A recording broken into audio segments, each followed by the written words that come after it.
Well, hi, everybody, and welcome back to another episode of Heart of America. And as some of you may know about this particular YouTube channel, I started with a dialogue with a Trump supporter after the 2016 election because I was so horrified at how wide our divide had become and how much we just could not communicate with or understand the other side's position, whether Democrat or Republican or left or right or so on and so forth, conservative or liberal. And so today I have a very special guest. Her name is Justine Lee. Welcome, Justine. Hello, thanks for having me. Sure. I'm going to introduce Justine a little bit. I feel very honored to have her. She is the executive director of Living Room Conversations and the co-creator of Make America Dinner Again. Her work is focused on building understanding across differences and inspiring civic engagement through small group conversations. She has been a featured speaker and led workshops at South by Southwest and also the National Coalition for Dialogue and Deliberation at Facebook and with the Chan Zuckerberg Initiative. Her work in the bridge building space has been featured on NPR, The Guardian, USA Today, and The Glenn Beck Show. Justine sits on the board of directors for the Bridge Alliance and is a member of the advisory committee for We Act, a leading environmental justice nonprofit. Justine lives in New York City. You can follow her on Twitter, and also her personal account, I think, is on Instagram. Do you want people to follow you there? Sure. Yeah, okay. Happy to. Great. And I will be providing some links in the show notes underneath this episode. But Justine has a really interesting story. And the reason I have her here is because we're all going to be going home for the holidays.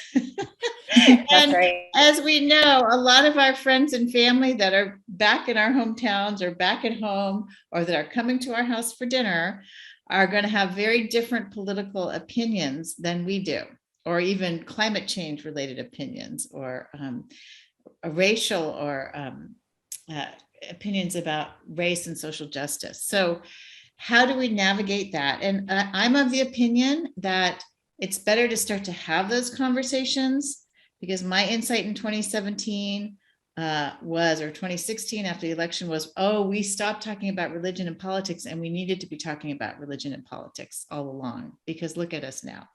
So Justine Lee is kind of an expert in the field. And can you just, once again, I know I've interviewed you on the radio, but could you just tell briefly the story of how you got involved in this kind of dialogue activism?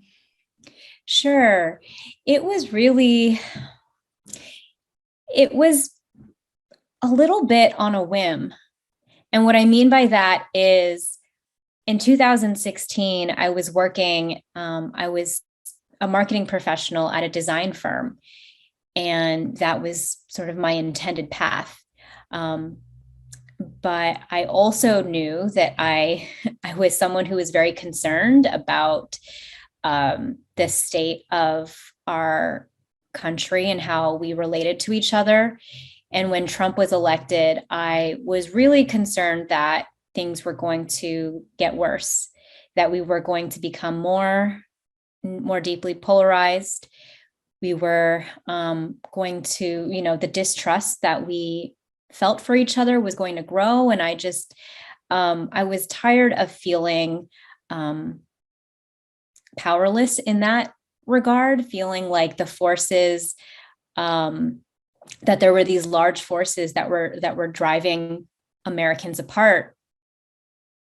But I felt that, I'm going to try to do something about that, because this is a human problem, right? We have the tools to address the problem of polarization. And so I thought, well, let's go back to the basics, which is, how do we relate to each other? How do we communicate to each other? Well, at the moment, we're talking at each other or over each other, but not actually with each other. We're not listening. We've forgotten how to do that. We're out of practice. So the day after Trump was elected, I reached out to my friend Taria and I said, I emailed her and I said, I'm thinking about bringing together a group of Trump voters and non-Trump voters, third party Hillary voters, for dinner. So there's a free meal. Most people, it's hard for people to say no to a free meal. Yep. Can we get folks to sit down and relate to each other and hear from each other, hear what shaped their views, what shaped their voting decisions, and come to some kind of understanding? Mm-hmm. It's the beginning. It's the first step. It's not building a consensus. It's not, changing minds or debating. It's just let's hear each other out. Mm-hmm. And Tria said, let's do it. She had a background in planning weddings, and I had, a background in putting together events as well. So we were like, let's do this. We did it. And one dinner led to the next, to the third and fourth, and it just kept growing. Before we knew it, we were, we were working with volunteers and hosts across the country, organizing these dinners. And so that's how I found myself in this work. It was a passion project outside of my full-time job. It was really stirred by my curiosity in trying to understand how other people thought and how they made decisions, how they saw the world. But it was also coming from a place of, the only way I know to move forward is to feel like I am contributing in some positive way. Otherwise, I'll just be dwelling and I'll just be upset and I'll just be feeling a lot of negativity. And that's just not a healthy thing, right? So that's what really got me into this bridge building work. And so you started Make America Dinner Again, and now you're the executive director of Living Room Conversations. And there is a Facebook group called MATA. Is that right? MATA discussion group. And you can join if you agree to follow the rules and try to listen. And I'm a part of that group. And I do find it challenging. And then also I'm glad it exists, And then what is the difference though between Make America Dinner Again, where people were getting together to have conversations, and Living Room Conversations? And is that a step up? Is that a scaling up? What is Living Room Conversations now about? Yeah, that's great. So Make America Dinner Again was focused, all our conversations were happening over dinner. And for us, they were highly curated. So we had to, with each dinner, ensure that there was a right-left balance. And the prompts and discussion points were focused on issues, political issues.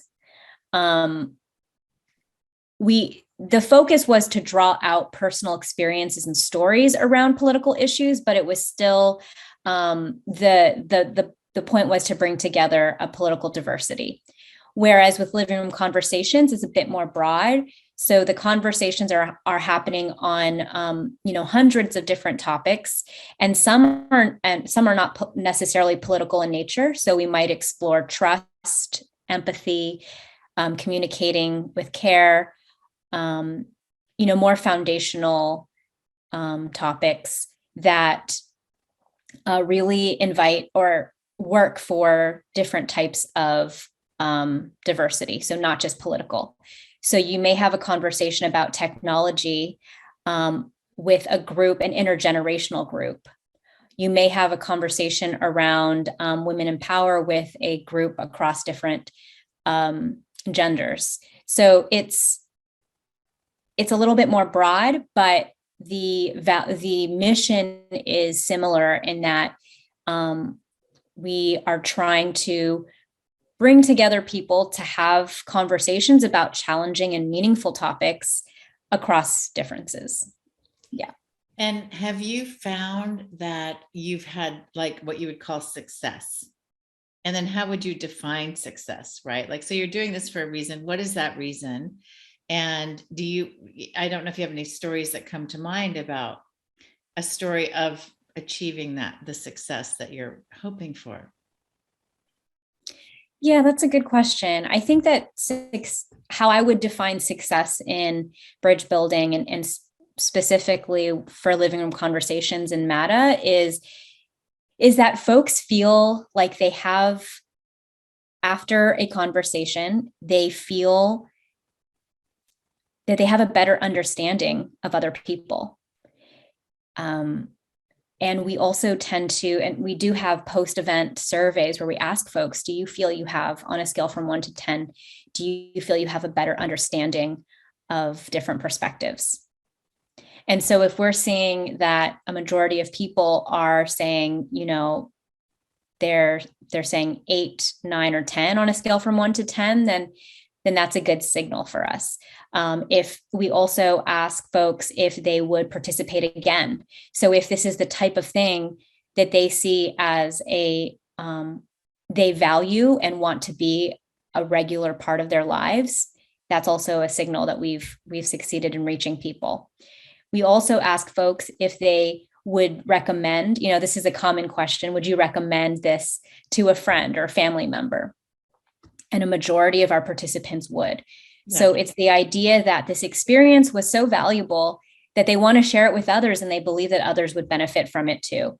I think for us, when we see communities, so not just on an individual level, but communities deciding that they want to bring living room conversations in as a practice, as a tool, we see that as a success too. So we have seen different types of organizations, whether it's congregations, meeting around faith, or students, faculty, admin at a university or college, or a civic group, book clubs. Like, we have groups of people reaching out to Living Room Conversations, wanting to learn our model because they know already they have so many topics they want to talk about. Their existing community is strong. They have strong bonds. But there are some fractures, or there are some areas where, there are some discomforts or tensions, or just maybe question marks. Like, you may be in a group, but you don't actually know how people think about a topic unless it comes up, right? And I think that people are looking for a really simple model and structure to have these conversations. Mm-hmm. And Living Room Conversations provides that. Okay. So, so what you are offering to people, just so that we make sure that's on the table for everybody, is that if you're in a community, if you're in a church, if you're in a synagogue, if you're in a temple or a mosque, or if you're just in your city, yes, or if you have a big family, or like, yeah, I'm going to go to Calaveras and organize people there, right? Yeah. You could go to Living Room Conversations or MATA and get what?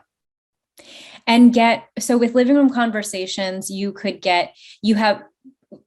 have a library of conversation guides on more than 100 topics.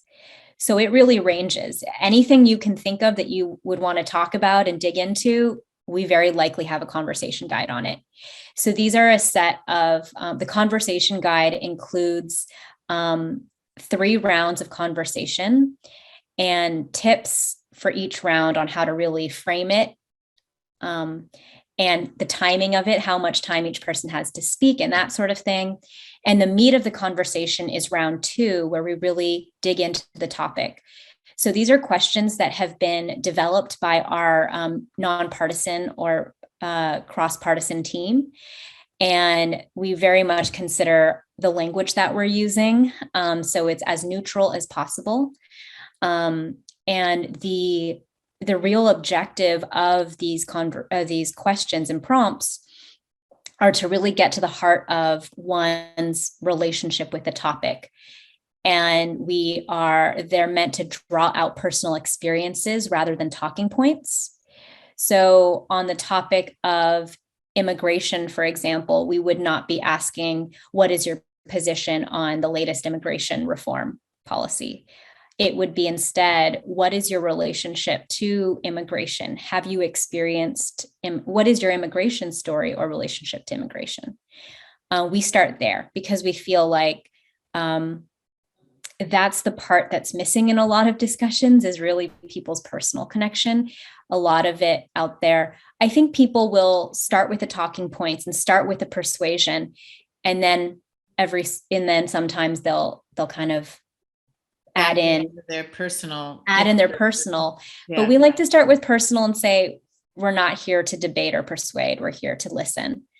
And so, yeah, conversation guides on more than 100 topics. And then we also have conversational pathways, which are recommended a recommended set of conversations to do in a specific order in order to build up to the meatier, more complex topic.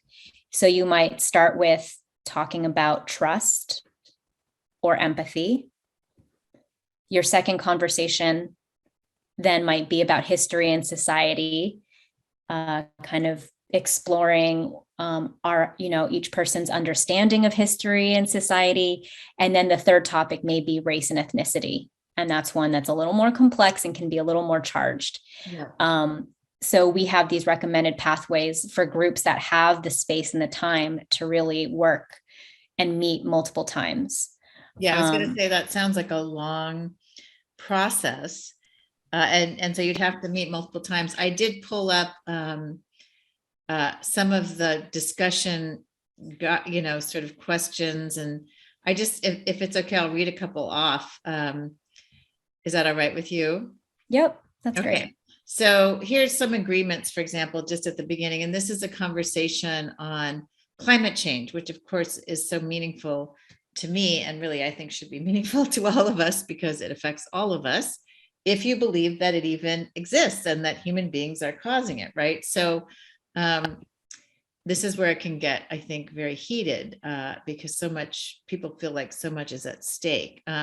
So here's some of the ground rules. Be curious and listen to understand. Show respect and suspend judgment. Note any common ground as well as any differences. Be authentic and welcome that from others. Be purposeful and to the point, and own and guide the conversation. Would that be like, if you're a host, you're owning and guiding the conversation? Yeah, so we believe that agreement applies to everyone in the group. So, participants and the host. The host also participates in the conversation. They are just keeping extra watch on time and keeping folks on track. Okay, so those sound like great ground rules. I'm really curious to ask you, do people actually follow the ground rules? But let me just go through a couple more of these. And then you start with more general questions. What are your hopes and concerns for your community and or the country? What would your best friend say about who you are and what inspires you? What sense of purpose, mission, or duty guides you in your life? And I guess I can assume that there's some common values that come up there. And then sorry, go ahead. I was just going to say definitely. Yeah. Yeah. And then do you see climate change as a natural cycle of the earth, man-made, or both? And then that gets into the more possibly heated and controversial subject matter. And then there's a reflective round of what was meaningful to you, sort of more about the structure and the, reflecting on what happened rather than the content. Yeah. And so that's just one of the topics on climate change. And then I guess what I'm wondering, and I'm also thinking about people going home for family dinners where I guess you could say, hey, let's do this, guys, like rather than, just sort of attack each other. Yeah. How about if we actually take this structure? And I think what gets in people's way, I know it gets in my way sometimes, and this is how I feel about the left and the right, Republicans and Democrats. At this point, we're hearing about possible civil war. Both sides seem to think that the other side is attacking and undermining democracy. We can agree on that, as a sort of an abstract. And especially around climate change, for example, for me, from my perspective, it's like the end of our life support systems. I mean, we will see billions of people dying, and they'll start in certain areas where they already are, and then it will start to take over the whole planet. And we are, at tipping point, if not past, we don't know, but we should act immediately. So that brings up a lot of emotion, right? As does racism, especially if you've been the target of racism. And I know some people, white people, I have heard like Megyn Kelly say, the Fox News host who then led one of the presidential debates and then was sort of attacked by Trump and then was sort of trolled by all his supporters. And, it was a whole big thing. But she was saying that, she was harassed by young Black children when she was in school. And so there's sort of an example of that personal experience that might be so embedded, that it brings up emotion. So the two things that occur to me that seem difficult are anger, emotions, and disinformation. So I'm wondering, first of all, do people have a hard time following these rules? And then how do you deal with these two issues of being very emotional and then handling, like, there's a lot of disinformation and misinformation out there. So starting with, how do people handle the rules? Does it go well?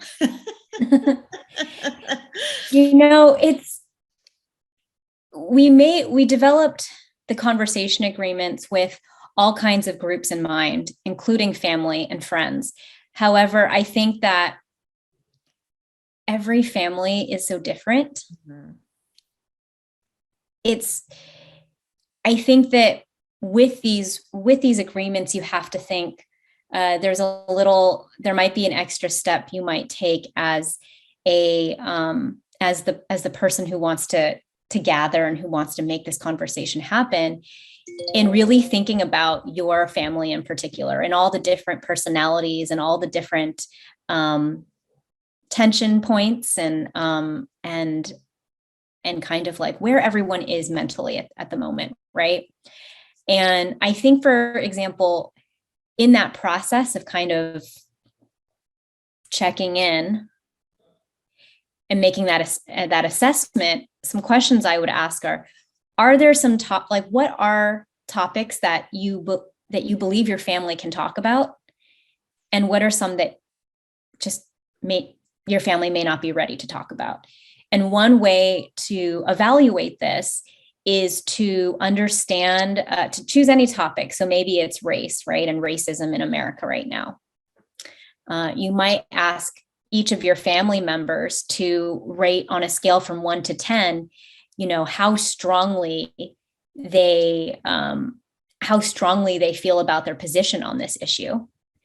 And if it's a 10, and that there are, there are colliding positions, it's probably not the best topic to broach. Mm-hmm. If there are two people who feel on a scale from 1 to 10, I absolutely am set on my position and feel very strongly and emotionally attached to this position. And you have an opposing view from your family member, then it's probably, my recommendation would be to save that for another, or have that be in the back of your mind that you might be working towards that. But if you have a few days to spend over the holidays with each other, I think you can start chipping away at that, but maybe not have that full on conversation on that topic. Or maybe you could start with just the first few questions, like that you lay out in the living room conversation guide, or guides, because there's different topics, but that are more about values and what your hopes are.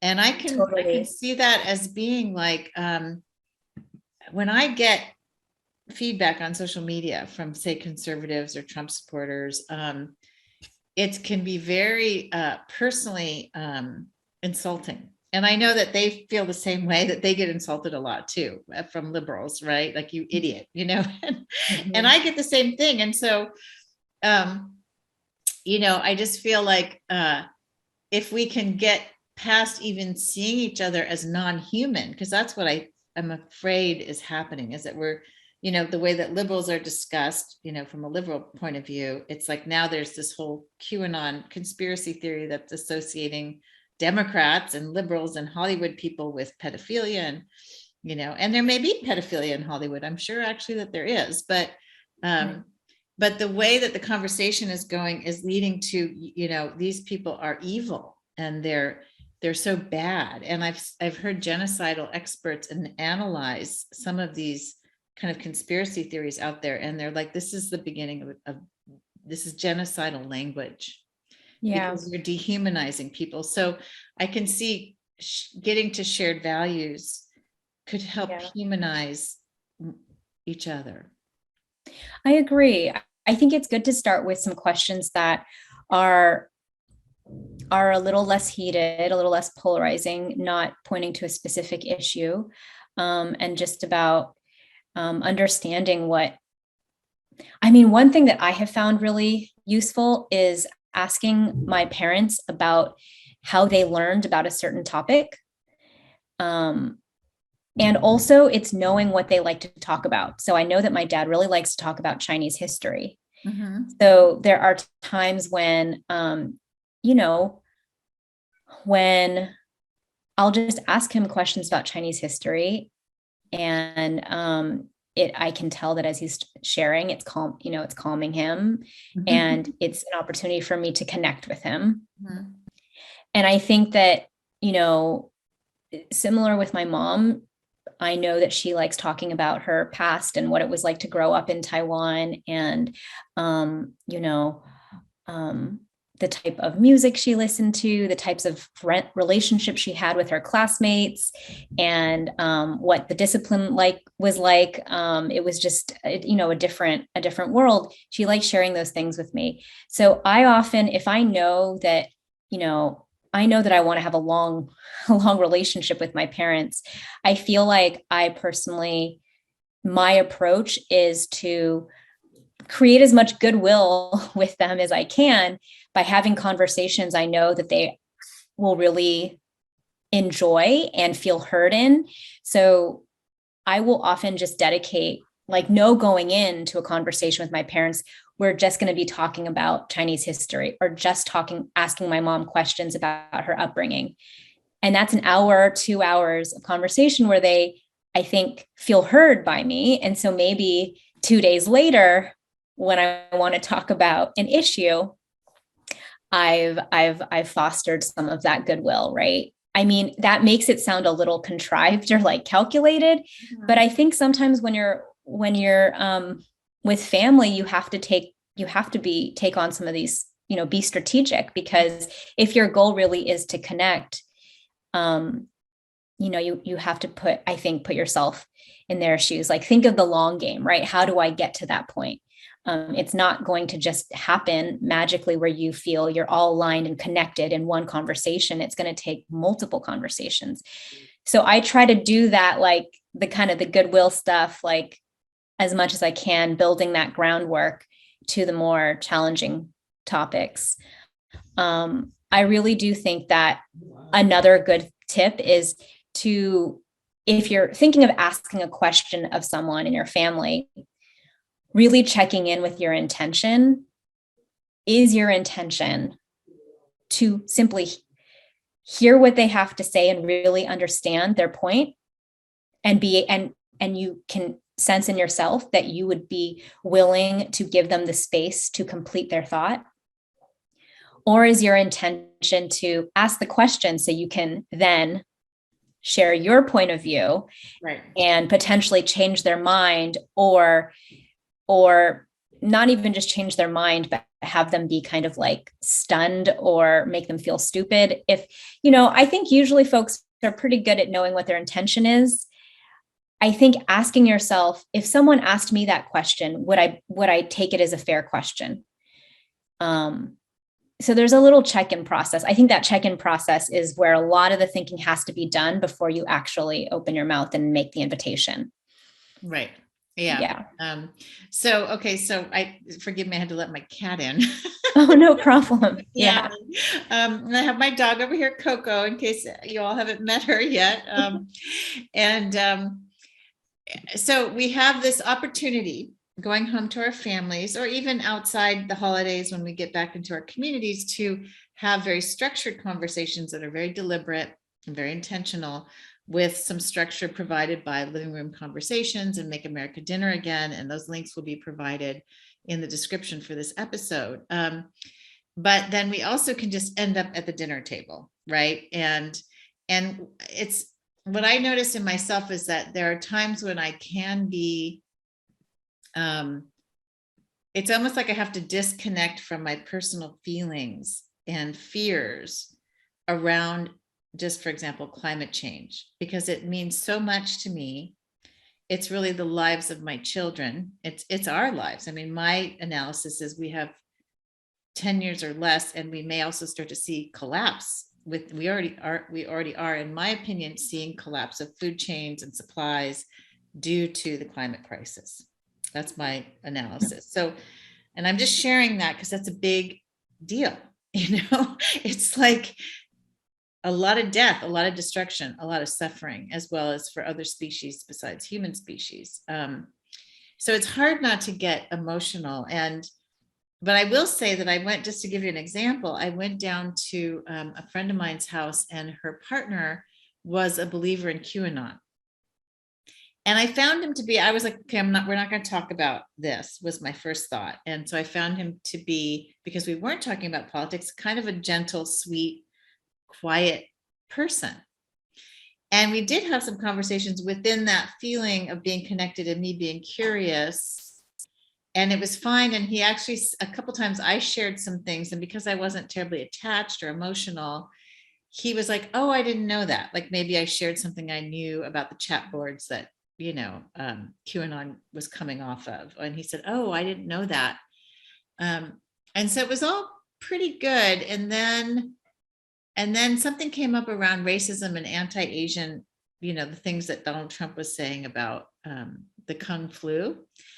And he said something to me that just sort of dismissed all of that, like, oh, you watch too many movies or something and you're making it too dramatic. And I just lost it, because it was more, because for me as an Asian person, I was like, you have no idea what you're talking about. You're a white man, and then that was really stopped the whole conversation, because no one could talk for the rest of we couldn't talk about any of that. And he actually apologized, but I think more because my friend forced him to.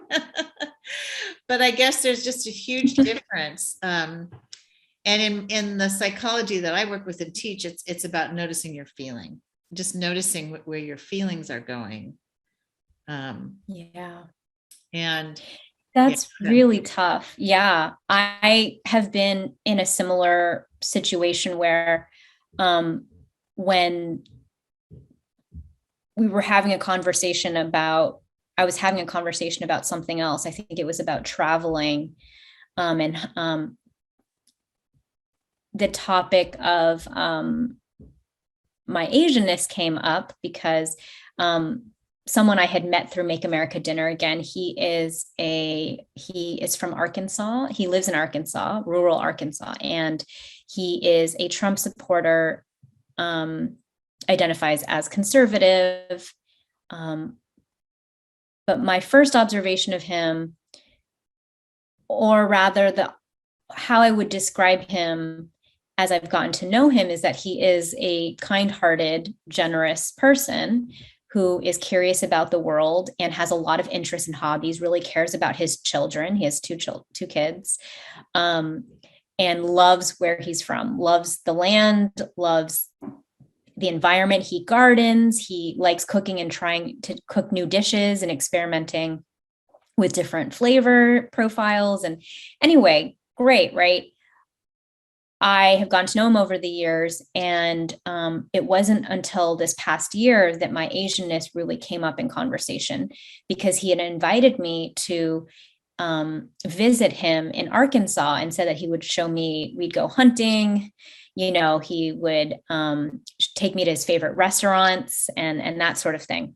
And you met him through Make America Dinner again? Okay. I did. Yes. Okay, great. No, this is good news. So he's inviting you down. He's inviting me down, and I've never been hunting. I've never held a gun or rifle, or, I actually told him I would probably just watch and maybe not actually participate, but I was willing to say I would make that trip. Yeah, I would do that. But I told him that I would feel a little unsafe if I was traveling by myself. So I would want to see if I could invite a friend to join me. And then he asked me, oh, why might you feel afraid? Like, what are you nervous about? And I said, well, I've never traveled to Arkansas. I've never traveled to kind of the deep South. And as a petite Asian woman, I just have some concerns or fears around my physical safety, physical and psychological too. And he was really surprised by this and, asked me whether or not this was a real fear or if this was an imagined fear, if I was just like projecting my stereotypes about people from the South. And perhaps it wasn't really grounded in real statistics around hate crimes or violence against Asians.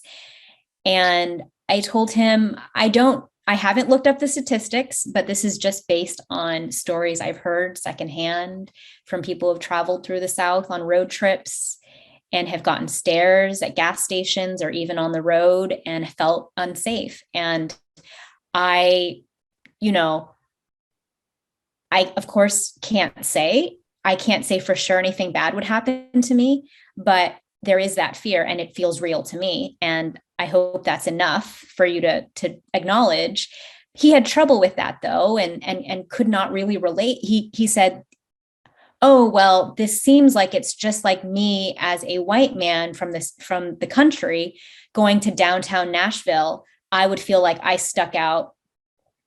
I'd feel, unsafe at times. He's like, but I've gotten over it and I've dealt. And I felt that there was just this lack of empathy or understanding that was happening in that moment.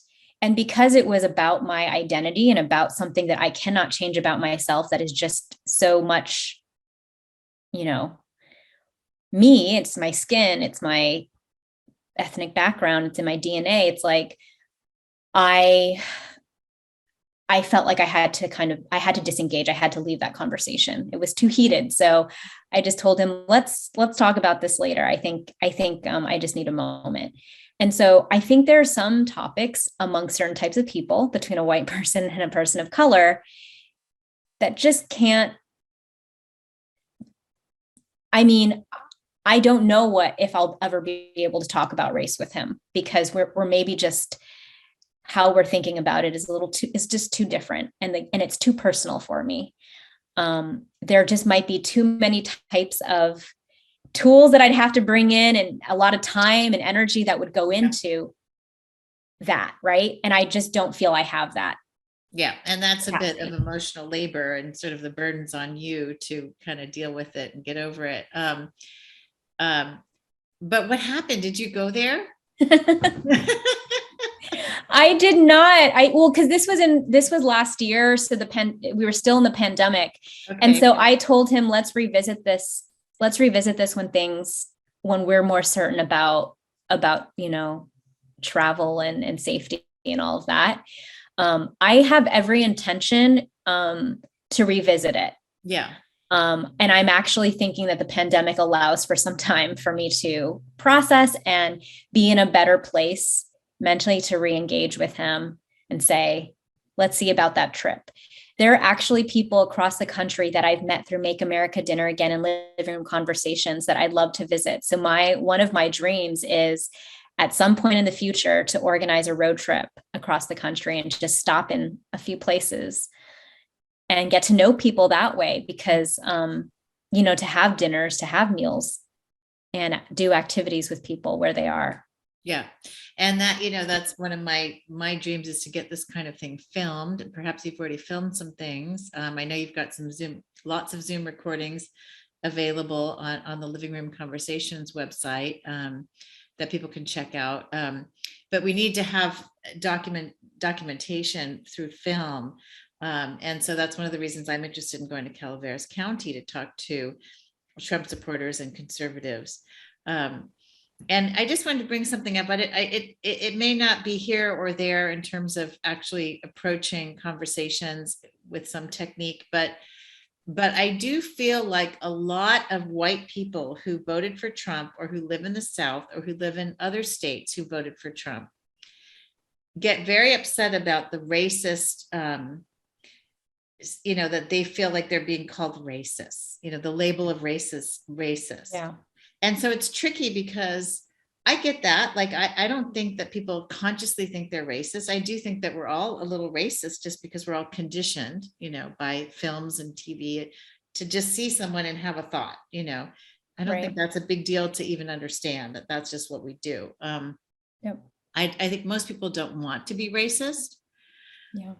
but then how do you deal with the fact, and maybe this goes also to disinformation or media sources, like I know that if there are racists out there, they're pretty much supporting Trump and they're Trumpists, because I know what Trump has said about race. I know what he said about eugenics and superior genes. I've seen the Nazi symbolism that's been used in his campaigns, on his merch website, and worse. I mean, DHS had this, I think it's a 12-word sentence that is a white supremacist, like, known famous sentence on the DHS website, but just altered a little bit so that it was a dog whistle. And it could be 11 or 13 words. I'm not remembering. I think it's 12. Mm-hmm. On our official government, DHS homepage when Trump was in office. So, right. So this is like when people don't know these things, and I'm doing the research as a reporter, how do you have a conversation when people, I guess I could say, well, look, I've done this research, you may disagree with my conclusions or want to see my research but we're all tuned into different sources of information. So how do you grapple with that? If someone says, well, climate change, for example, I've been watching these YouTube videos and he's a scientist and he's saying, it's not real, that kind of thing. Yeah, we run into this a lot. Yeah. It's just, I would maybe suggest that if you are wanting to engage with a group of people you already know are consuming different media, to invite folks to, for 1 week leading up to a conversation, let's all, follow this nonpartisan media source, or maybe agree upon 2 to 3 media outlets that you feel do a pretty good job of reporting, and say, we're going to read this for a week. This will be our media diet. And then let's check in at the end of the week and see how we felt about that. What was that experience? And maybe each person can suggest, or it can be one of those things where you suggest a media outlet, they suggest a media outlet, and then maybe there's a third that's a nonpartisan, or like like Associated Right. Press or others, right? Wire. Right. So there's maybe Fox News or OAN, and then maybe someone else is over with MSNBC and Mother Jones. Right. And if you want to, Mother Jones is pretty good because they're not as corporate as all the other media, but whatever. And then something like NPR in the middle or something like that. Yeah. And there are already, there are companies that actually do this work for people. Yeah. So there's something called All Sides. Yeah. There's also, I'm going to write that down. Yeah, All Sides is great. All Sides, one word. I believe it's allsides.com. Mm-hmm. And that rates media outlets by how they perceive or measure somehow what they consider to be a slant. Yeah. Yes. Conservative, left, right, center. Okay. Mm-hmm. Exactly. And they also do, they present basically 3, they present a news story among, in 3 categories. So it's like left, right, and center. So they'll choose an article from a center media outlet, a right media outlet, and a left media outlet. They'll present it all in one place so that you can easily read the headlines of each and then click on the news story of each. Mm-hmm. So that's a really helpful thing about All Sides. They also have a mobile app, which I found really useful. And there is also something called the Flip Side. Yeah, I think I used to get that email. Yeah. Mm-hmm. Yeah. And so the Flip Side,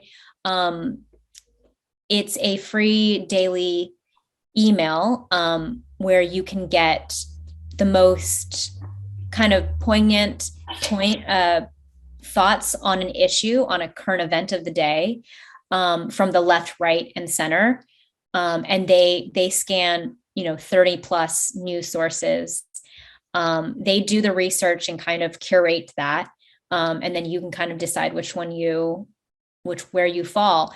But I think if you're going to be meeting with or conversing with a mixed group, it could be a good idea to say, let's start by putting some parameters around this conversation. Let's try reading from other sources this week and see, maybe at the end of the week, you just talk about what that experience was like. That could just be a really great starting point to then get into the issues, But I think that when people can agree, oh, wow, okay, I've noticed that, some of the sensational or inflammatory language you might notice in others. If you're doing this exercise, you might also find yourself being like, oh, there's some of that in the news that I read too. Yeah. I found that for myself, like in participating in MATA dinners and living room conversations and talking to people across the political spectrum. I have learned about the bias that I had in myself and also the bias that exists in media. And I'm just so much more aware of it. Like I almost never take headlines or, at face value. I do click on the source links. I do find myself being like, okay, there's a bit of information missing here. There's some context missing. Or I feel I can tell when something's been being sensationalized or generalized to a point to drive a point rather than what's, talking to the sources. I think it's a good exercise for everyone. Yeah. One of the things I noticed on the liberal side is there's a lot of clickbait in terms of like it just being really angry about Trump and Trumpism. Yes. There's, I think, the Palmer report I used to get in my feed, and I just was like, this is just all sort of just getting people upset and angry. And if you look at and allsides.com and you look up the Palmer report, it'll be way off on the left as like, not really terribly solid. And I think it's so important for people to be checking out and analyzing media from so many different angles, because if we don't have some trust in our news media, and it doesn't mean you have to trust a certain source or even the New York Times if you don't want to, but there are some journals and magazines and newspapers and outlets that don't take corporate funding or take very little, or don't take fossil fuel. The Guardian doesn't take fossil fuel funding, for example. So yeah, for me as a journalist, it's like journalism is so important. We cannot just criticize it out of existence. It is essential to our democracy. So I'm glad you're bringing all these things up. Now, what I want to agree. Yeah, go ahead. Did you? Well, there was another thing that I wanted to mention too, because you talked a little bit about misinformation, disinformation, Yes. and that huge risk. I believe there are organizations, and I might have to follow up on this because I don't know the exact names, but there are people who provide workshops on what it means, what goes into fact checking. What does misinformation mean? What does disinformation mean? I am positive that there might be some free webinars on YouTube or other sources, but this is definitely this is work that people have been doing in response to the misinformation, disinformation of the past number of years. And so I would definitely look into that to see if maybe we can, encourage people to participate or watch one of these webinars, because I think that a lot of work goes into fact checking. And I think that every news organization maybe has a slightly different approach to fact checking, how they do it, how many, what their requirements are. But I think that many Americans don't know what goes into it. Mm-hmm. And I think you have to, each person has to really check in with themselves and think, how do I make decisions on what sources to trust? Mm-hmm. We actually have Living Conversations has a number of conversation guides we have one on trust. We have one on media news and media in the modern world. And I believe we have one on news and polarization that explore some of these things. Mm-hmm. And I think a number of those conversations would be great starting points as well. It's really just understanding, like, if I am forced to articulate how I decide how to trust a news source, which, you know what, I don't always know if sometimes it is emotional. Sometimes there is a lot of confirmation bias, right? It's like I hear something that I already believe and I gravitate towards it. I think there are times when I make decisions that way, or I kind of like, it's based on this kind of emotion or confirming something I believe already to be true.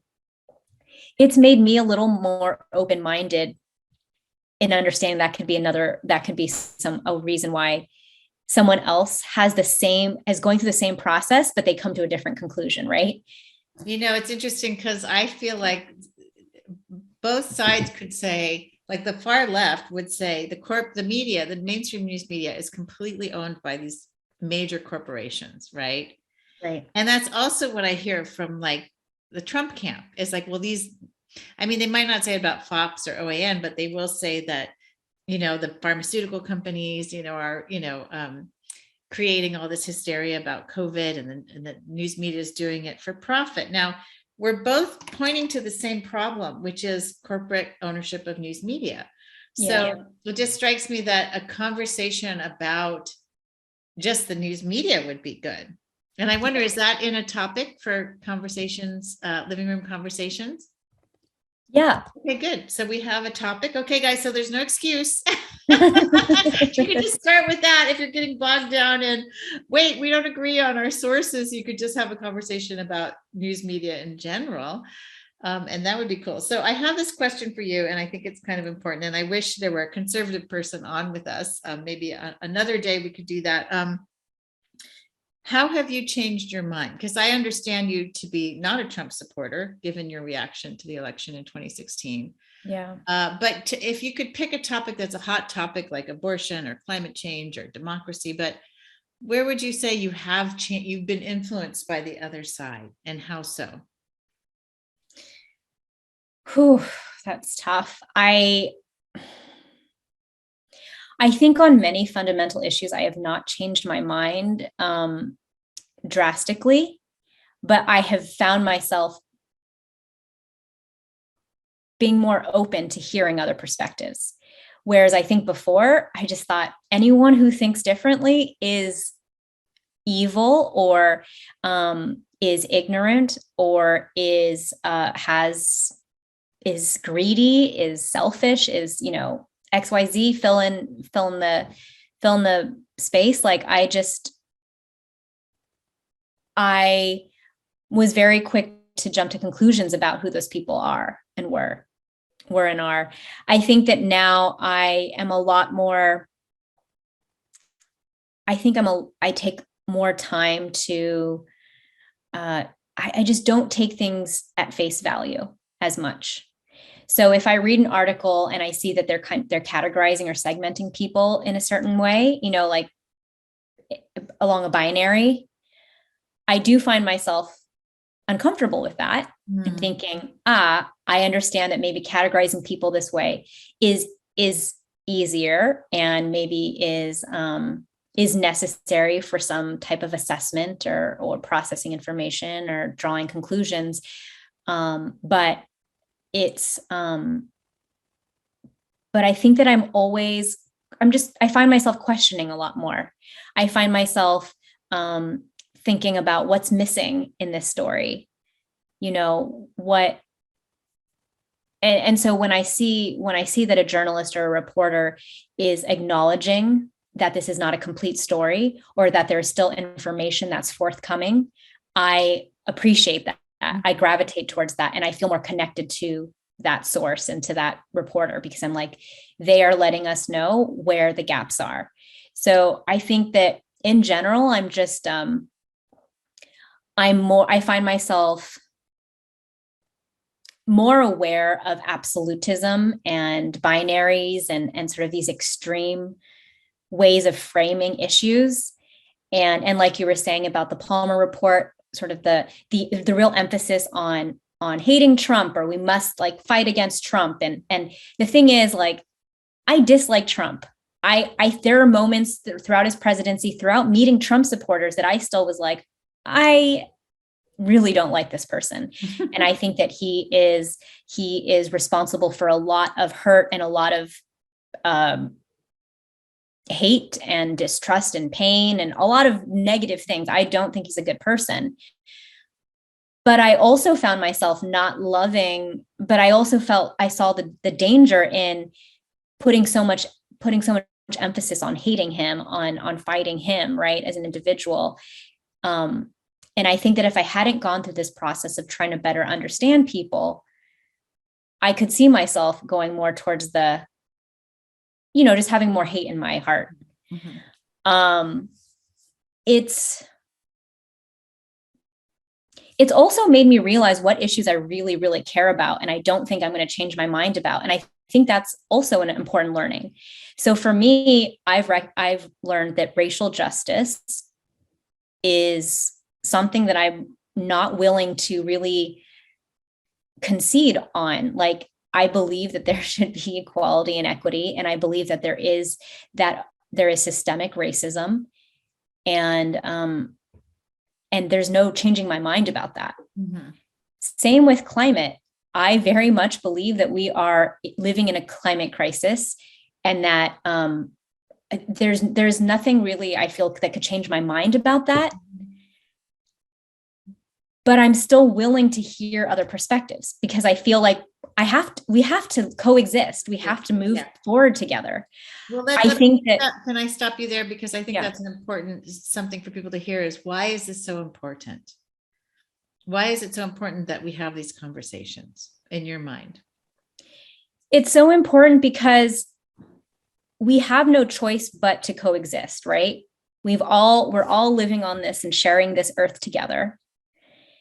The only way I believe the best way forward is together in some fashion.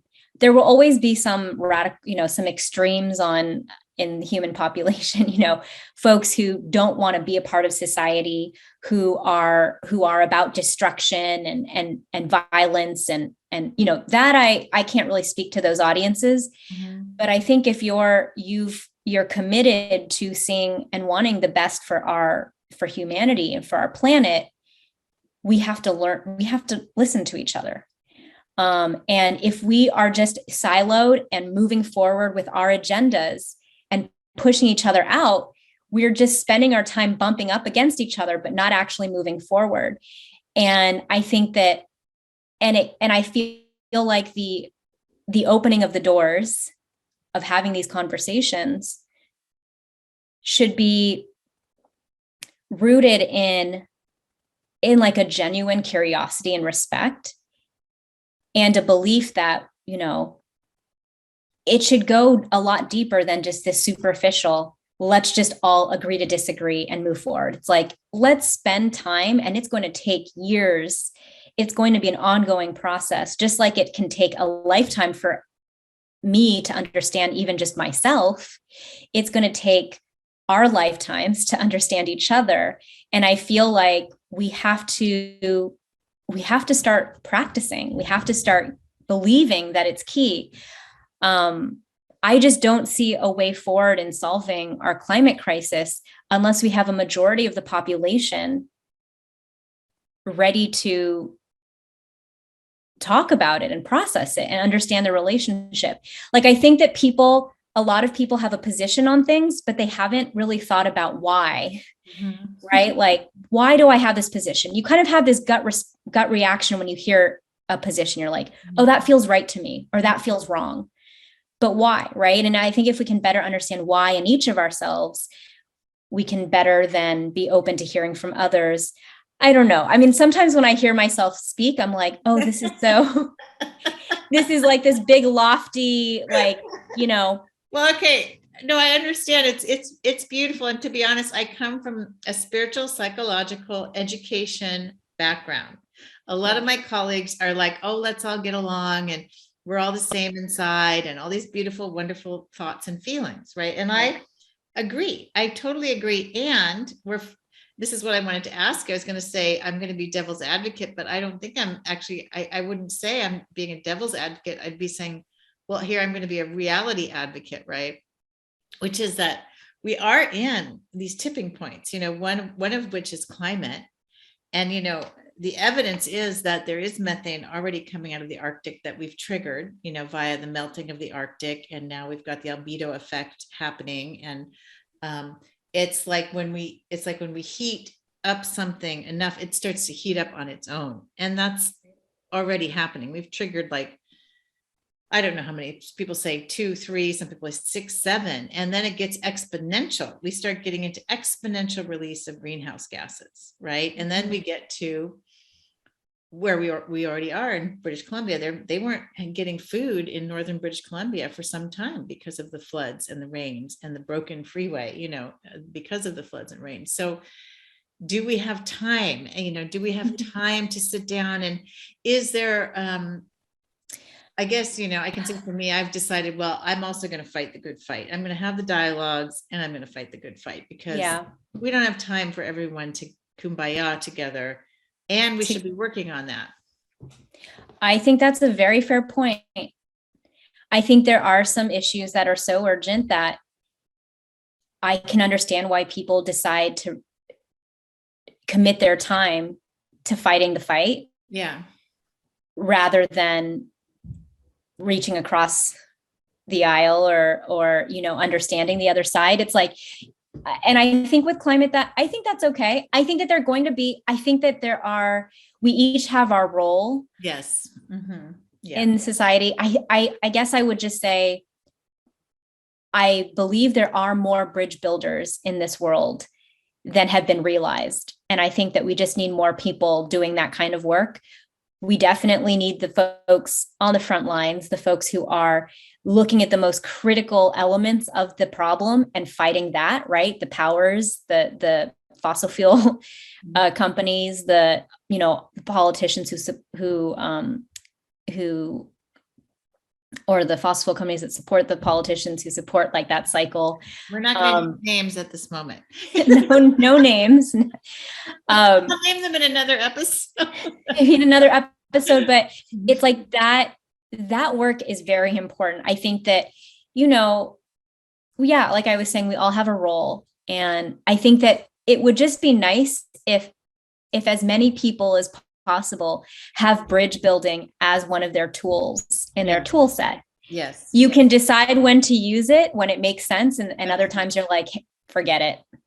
Yeah, absolutely right. Sometimes, and it's always different. You're in a different situation where, look, we have to do some bridge building here. And what I keep thinking is, we are so polarized now that how can we move forward and leave half the country behind? Like that, I don't see how that's going to work.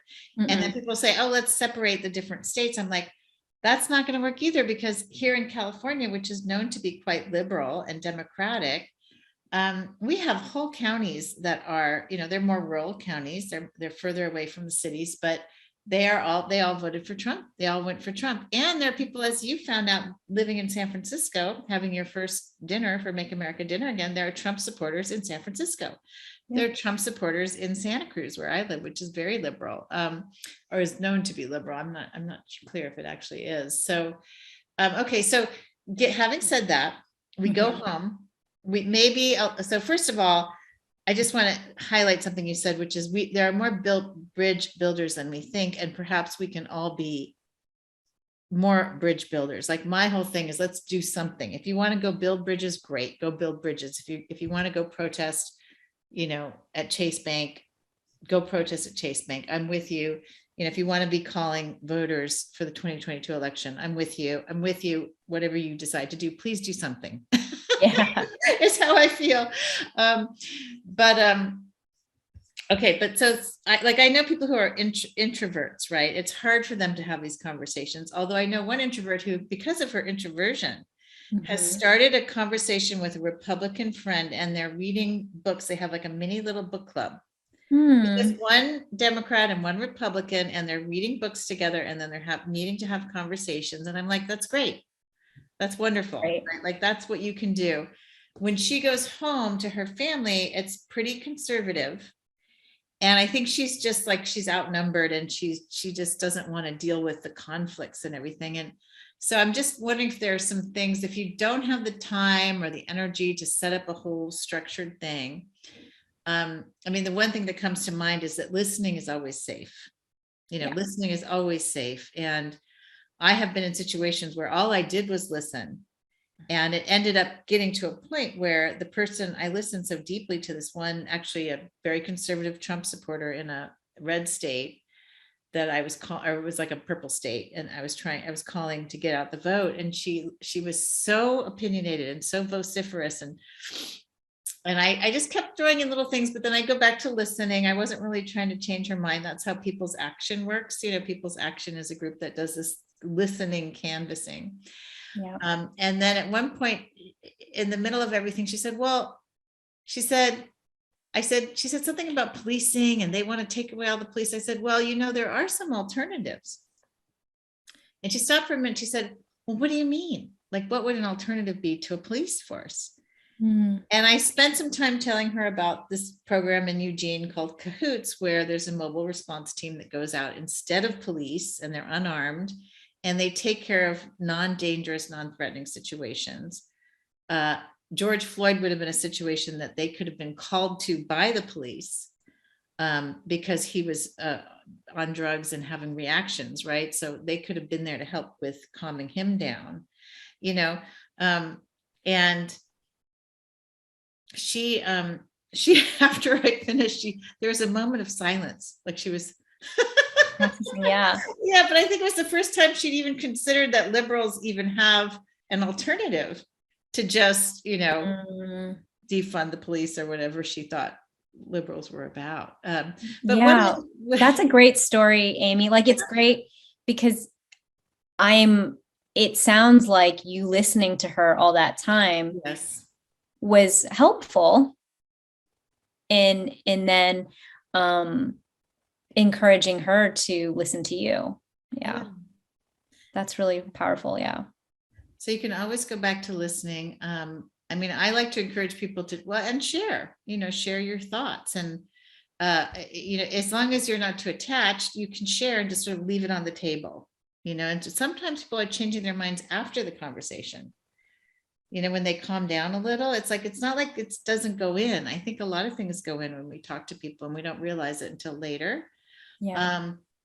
But what other tips would you have for just, let's say you want to have a conversation. You might not do this whole structured thing, although we would recommend it, right? But you're just sitting at the table and your uncle, and I have an uncle who does this, starts going off about one thing or another. Yeah, that's a good question. I think that I would probably recommend just starting with one question, starting with one meaningful question. One we have that I really like is we have a set of if we have a great gatherings page, a holiday resources great gatherings page on Living Room Conversations website. Great. And we have these PDFs that you can download and then print out that are really that just have a set of questions. So it's kind of like a really abbreviated form of our conversation guide. You do go over the conversation agreements, and then you just throw out some questions. And one of them that I like right here is what current events are taking up a lot of space for you right now? What do you wish you could talk about more meaningfully? Who would you like to be part of that conversation? So there's a couple questions that I feel like are good to ask. I mean, another thing that I was thinking of that might be tricky in some groups right now is the topic of public health, vaccinations, COVID, right? No, people aren't even getting together. Families are exactly totally. So hopefully, I mean, I don't even know what's going on with the holidays. We may not be able to get together. We maybe be getting together in vaxxed and unvaxxed groups, but go ahead. Sorry. Yeah, no, exactly. That already creates kind of like a natural barrier to conversation, is just folks not feeling safe or comfortable meeting in person. I think that it is also nice to just hear from people. I mean, I think that it's been a really rough couple years for many of us. And I think that I've been gravitating towards trying to have as many conversations about some, with some lightness and positivity as I can. So I will often ask, like, when I'm talking to my friends or family, like, what is a restaurant, a cafe, a bar, a business that you've supported in the past couple years, that you've seen like pull through, right? Like, there have been a lot of places that have shut down, but there have been some that have pulled through because they've adapted, or they've gotten the support of their community. So I like hearing stories about that because it's a positive. And then I also actually on supporting local businesses like that, supporting local businesses. And I think loving our natural environments locally are things we can agree on and maybe build off of. Yeah, I agree. Yeah, natural environment, like where have you gone hiking? Where have you gone for walks? I think people tend to agree, have a love for animals too. Kind of going back to this, like, yeah, natural environment. I think that, I've been able to talk to conservatives about loving their dogs and my love for dogs.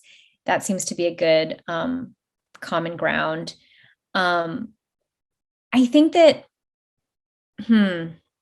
yeah, I think that for folks who don't want to do that kind of like bigger process, I think it's just like asking people what's on their minds, asking them to share a positive story that has happened over the course of COVID, asking them what shows they're watching. And then maybe you can even have, like put out there, let's try to avoid bringing up anything that might be touchy, like X, Y, and Z. Let's kind of focus on things that we know we kind of agree on. I think talking about food can be really uniting. Sharing recipes, sharing, like deciding that you're going to cook a meal together. I don't know, doing an art activity. I mean, now I'm just getting into like anything to like bring people together. But I think that one thing we did with MATA is we would have folks actually cook parts of the meal together. Like we created stations for each of the steps in a recipe, and we would purposefully pair people who thought different, who were right and left. And but we wouldn't tell them that. We wouldn't say you're right leaning, you're left leaning. They wouldn't have name tags or anything. They would have name tags, but they wouldn't be labeled right or left. They could bring it up if they wanted to themselves, but we were just like, you're responsible for chopping the kale. You're responsible for, making the dressing. And so each person would have a step. And then we did that before. That was like the first thing everyone did. And then we sat down in a circle around a round table, and just like that. And then people started talking, and then they're like, oh, wow. They realize that their perceptions of each other, a lot of times were different than what they were actually learning about each other. So you'd think, oh, we had such a fun time cutting kale, but we think very differently about public education. But I still kind of like you because we had fun chopping that kale and massaging it or whatever, right? Like, I think when people are, I think there have probably been studies around this, and I don't want to butcher it, but I think having a shared goal or objective through an activity, a game, or whatever it might be, helps lower people's kind of lowers your barriers a bit, lowers your the walls that you might put up, and you just have that, you're just connecting on a more human level before you even begin talking about the issues. I guess with family, you already have that common thread. I mean, it's sometimes interesting. I find myself asking my parents questions about my grandparents, about my great grandparents. I'll even, talk to my cousins, and we'll recall stories from when we were kids. I mean, there are things, in every family that I think you can gravitate towards and say, let's start here. And then maybe you can build to a question where you ask, what are some topics you're interested in? I think it's just about that pacing, really. So if it gets heated and you can tell it's going to just go south and someone's going to storm away from the table and leave the house or throw something or drink too much, Right. then you can steer the conversation into neutral territory. And then the listening. And, here's another thing that I find is helpful to me is asking people why. Why do you think that? Or where are you getting this information? Even you have to say that in a very non-judgmental way, but like, well, why do you think that? Where's that coming from? And then I learned something about, how people come up with their belief systems. Like I was talking to a woman who had once been a drug addict about abortion. And she said, well, when I was a drug addict, my friends would get pregnant a lot, have sex and not use protection, and then go get abortions as a form of contraception. And she thought that was not okay. And so she had judgment about, maybe a little self-judgment about having been in that situation with such people, and then also judgments about how they were using the health clinics. And I was like, I can see that. Like, I don't want people to use abortion as contraception. It's not good for anybody. But also there are these other considerations that I have, right? So, but it did give me a window into, oh, this is why she feels so strongly. Also, I think I realized that she's part of a church that might be anti-abortion too. So, but I think it's that coming from curiosity and neutrality and not getting into your own anger reaction, which is challenging. I know it's challenging. It's so challenging. Right now, everything feels so fraught with peril and so important, so maybe the message is really, can you realize that it's also important to be neutral, or to try to be curious, or to try to stay unemotional, so that we can make some kind of progress. Yeah.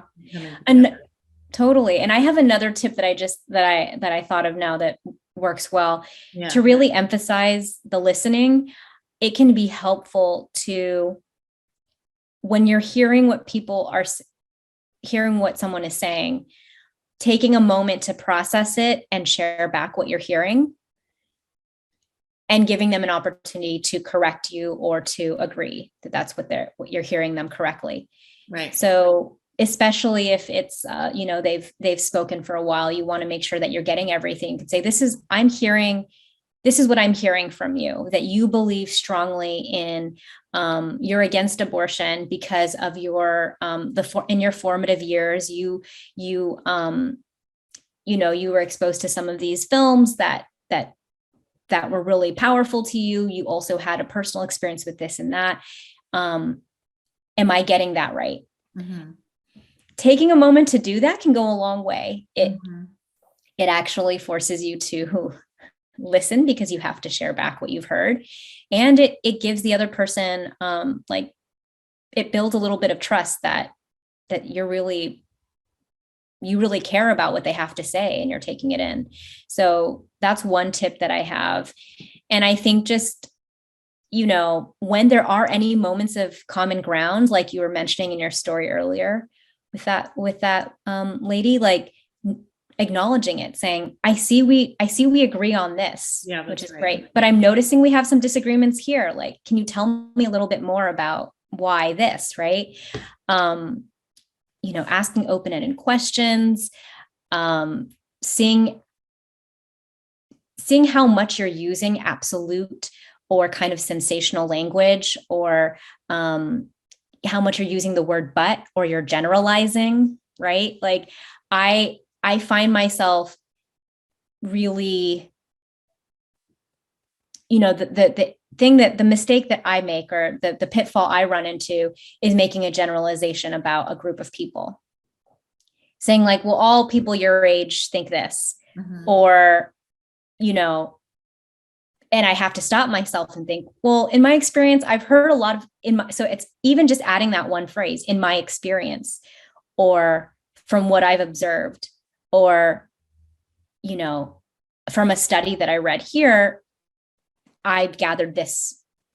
But being humble and being able to step back and acknowledge, but that might not be true for everyone, right? I think when you take a moment to just add that qualifier, that additional thought, it goes a long way in folks feeling like, okay, they're not making a judgment about me or the group I'm a part of. They're simply sharing an observation, and I can let them know, well, my observation is a little different, and here's why. Mm-hmm. I just think that language is really powerful. And it seems like having good listening, I mean, it's also possible to just say, this conversation isn't going well. There was a dinner conversation I was involved with that became political, and it just felt like it, there were too many people involved. Everybody was jumping in. And I finally was like, I think I just need to, like, I'm getting heated. I don't understand where this person's coming from. And it felt like she was just sort of baiting everybody rather than really listening or trying to get somewhere, and so I just was like, I need to step away. Yeah, I completely agree that there are going to be moments sometimes where it makes sense to end the conversation, where you're better off just moving on. And we do have some phrases that folks might want to use if they want to change the direction of the conversation, or they might want to mend the situation a bit if there's been some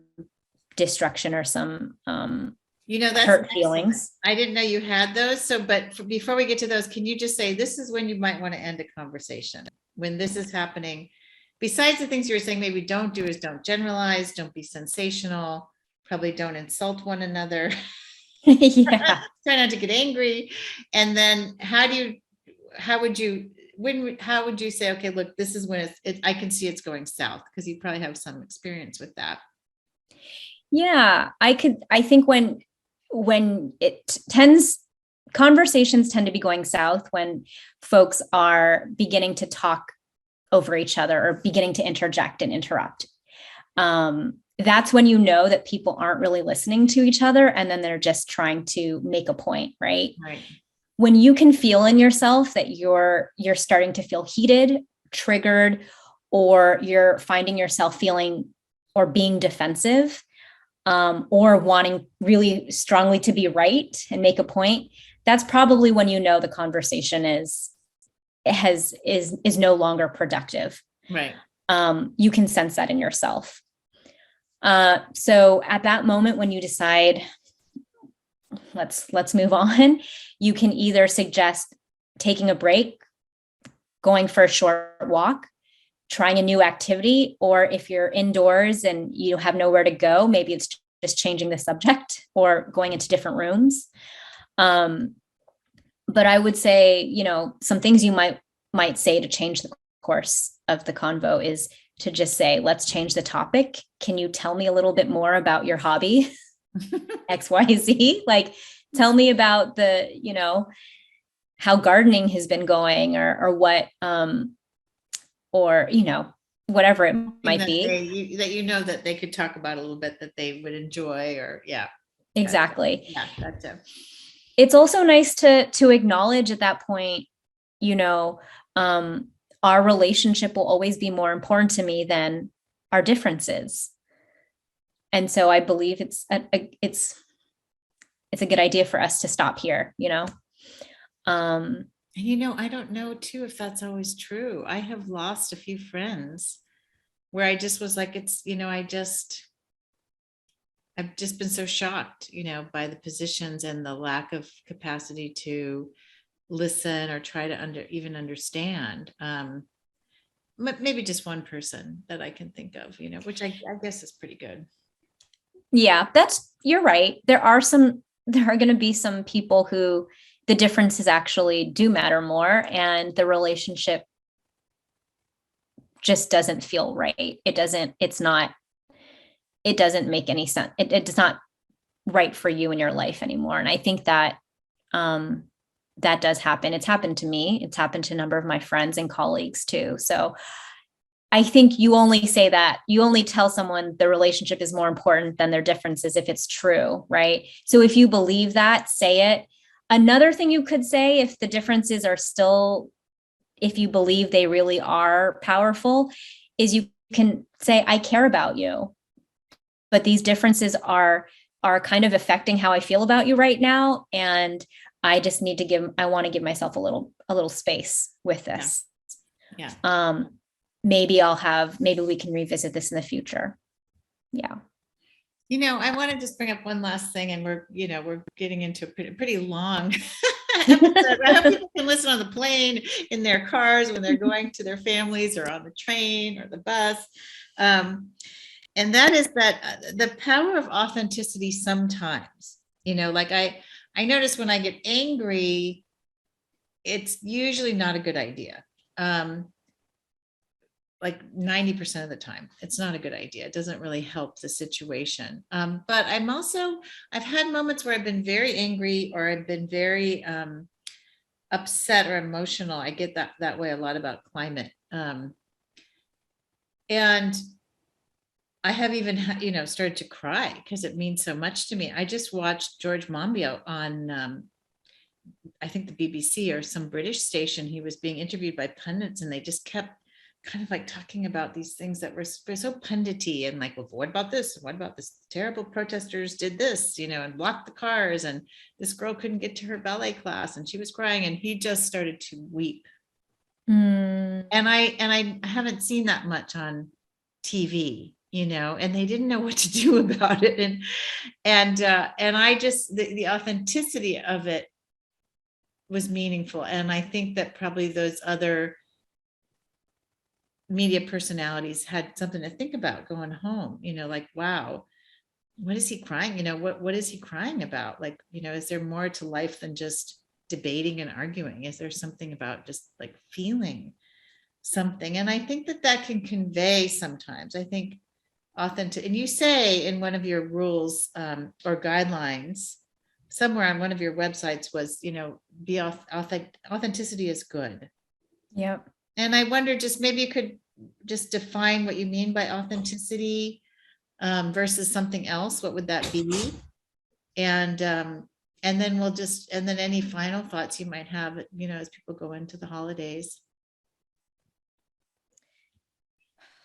Yeah, that's authenticity. What does that, so the question is, what does that mean?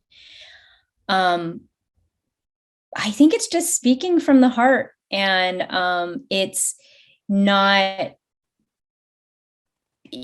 being raw and present and in the moment.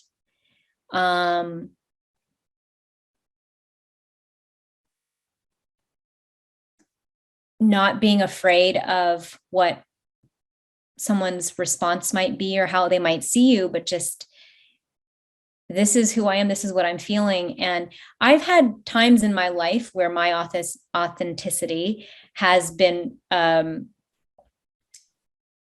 response has been negative. And sometimes it's happened in my family where, my parents have said, just suck it up, or, we didn't, we thought differently when we were your age, we were able to handle that situation, or, and even, and I'm not just my parents, but society, there are a lot of forces and a lot of people and entities that make us feel like being authentic is a huge risk, that we risk being made fun of, we risk being put down, or we risk being shamed, or, it's hard to be authentic all the time. I think we've been trained or conditioned to edit ourselves and adapt to different situations, and like to present ourselves in a way that we think will be accepted. And I think that that's just part of being in this society, right? I think that it's hard to be fully raw and authentic 100% of the time. But like you were saying, there are key moments that it just comes out naturally without, maybe we're kind of forced to that point, or someone actually invites us and makes us feel comfortable, and like we can do that. I think in living room conversations and our Mata dinners, we really set the tone and the space for people to feel like they could be their true selves. We're not here to judge. We're not here. And if we do sense that there is judgment, we will stop it. We will acknowledge it and we'll stop it. Like we'll make sure that we dial that back. And I think that, yeah, I'm forgetting the second part of your question, but I think it's just a wrap up. It's just a wrap up. Okay. Yeah, so you don't have to actually go right into that. You could take a pause. One thing you said though, just to interject here, is the word space, giving people the space. And that's what keeps occurring to me is also in my work as a counselor, as a coach, as an educator, mental health educator, bringing out people's wisdom is often about, you don't have to give them wisdom as much as if they have space, they can work through a lot just on their own when they feel this sort of non-judgmental space around them that's coming from you. Yeah. And so, and I think that's what happened with the conservative person that I was talking to when I was doing canvassing and getting out the vote, is she didn't get any real response from me with all her opinions. And so then she had the space to get curious. Yeah. To be more curious. And so I think that space just seems like an important concept, giving space, so any last thoughts as people get ready to go into the holidays, or already, in the middle of the holidays, and, how to be constructive, to be kind, to be patient, and to maybe make a difference. Yeah, all of the above, I'd say. And I think just savoring moments, special moments with family and friends and with yourself. The other day I was over at my brother's place. He and his wife have a son who's about 1.5 years old, or a year and a few months. He's my nephew, and this is his first Christmas walking about. And we put ornaments up on the tree, and it just felt like a very special moment because we each got to pick our first ornament to put on the tree. And that's a tradition that my family has had for a very long time, playing Christmas music in the background.